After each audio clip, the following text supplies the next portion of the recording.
What's up everybody, TH126 here. This is a quick video tutorial on how to play GoldenEye X online with your friends. The method that we're going to be using is just simple Netplay emulation. So you'll need two things for this. First, you'll need, your GoldenEye X ROM. I have that right here in a folder. This is an older version of GoldenEye X. Perhaps by the time you're watching this, 6A is already out. In that case, this will be a 6A ROM. The process is the same. The second thing that you'll need is the emulator. The emulator that we're going to be using is Rosalie's Mupin GUI, aka RMG. You'll want to download the latest version from the GitHub here and extract that to a folder. So I have a folder with my GoldenEye X ROM in it, and I also have the contents of the RMG download right here. We're going to find the emulator itself, rmg.exe. Let's open that up. So the first thing that pops up, it'll say no ROMs in supported formats were found. So we're going to select a ROM directory, and the directory is going to be that new folder with the GoldenEye X ROM in it. Okay, so we have our ROM directory here, but it's just GoldenEye X.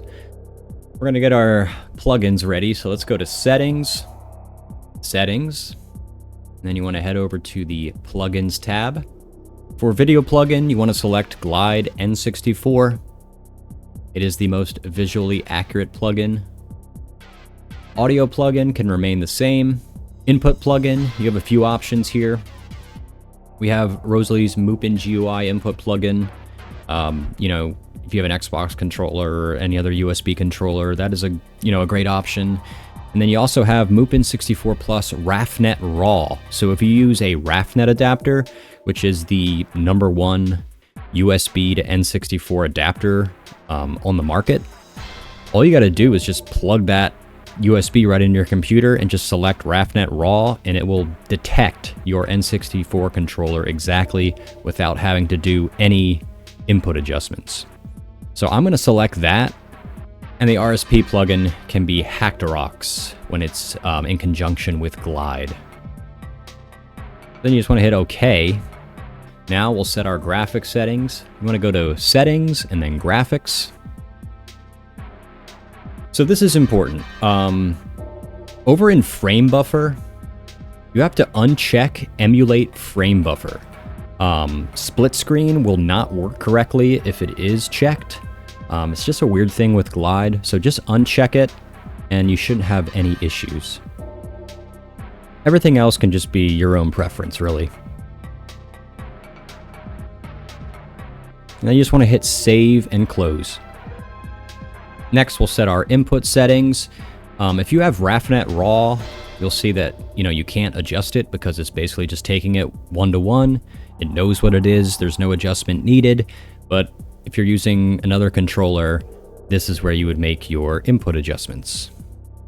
Next, we'll go to Settings, Audio, Advanced, and you want to check Synchronize Audio,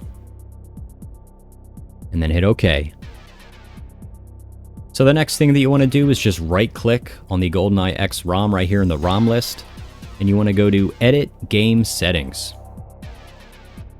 You want to just change the counter factor from 2 to 1, and that will emulate less N64 lag during the game. It'll make the game run a little bit smoother than, say, if you were playing on console. Another thing that you're going to want to do is change the save type to 16 EEPROM. This is needed because it's technically perfect dark. Everything else here can remain the same.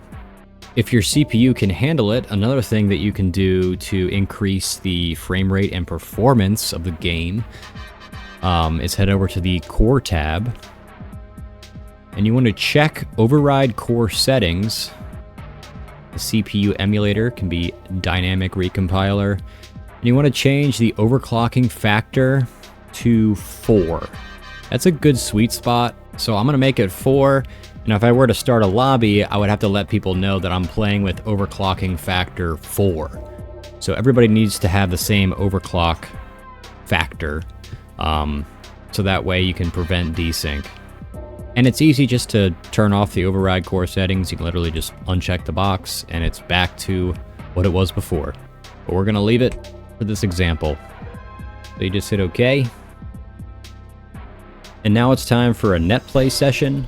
So you're, talking to your friends, you want to launch a Netplay game. You go up to the Netplay tab, and if you're joining a game, you would hit Join Session. But if you're creating a game, you obviously hit Create Session. There's 2 servers right now. I'm sure in the future it might be expanded. So we have 2 options. You want to pick the one that's closer to you, obviously.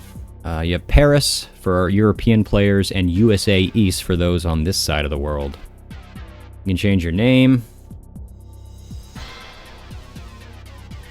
And for session name, you can do something simple like GEX.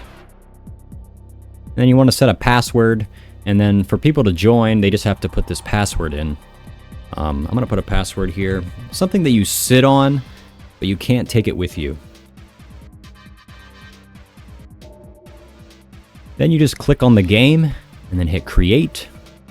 Now a chat window will pop up. You can send messages here. You won't be able to chat in-game while the game's going on, but feel free to join the GoldenEye Netplay Discord server, and you can always chat in our matchmaking channels there if needed. Once everybody's joined the lobby, players will be lining up here, and once everyone's ready, you can simply click Start, and the Netplay session will start up.